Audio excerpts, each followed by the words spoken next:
It's Wes Stearns, Mobiles and Properties. I'm going to give you the 5 tips to help sell your house quicker when you put it on the market. First of all, leave the house. I've had sellers want to meet the buyers. Not a good idea. I actually got a contract through because the first buyer met the sellers and they talked about putting a garden out back, to which the seller said, don't do it, the deer will eat everything.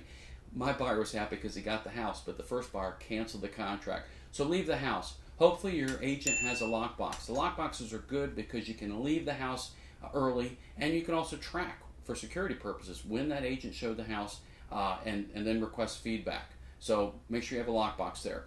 Third, open all the blinds. Don't leave them half open. They're either up or down. I recommend all the way up because all the way up brings more light in the room. Bigger room, more money. Speaking of lights, have all the lights on in the house. Again, with the same thought to maximize the room space. It just makes the place look bigger.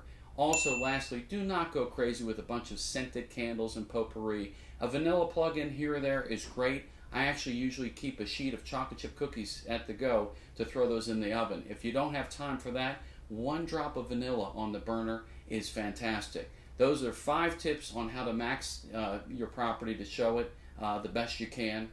Please send me any requests for other things you'd like to hear in the comments or subscribe here. Good luck to your home selling process.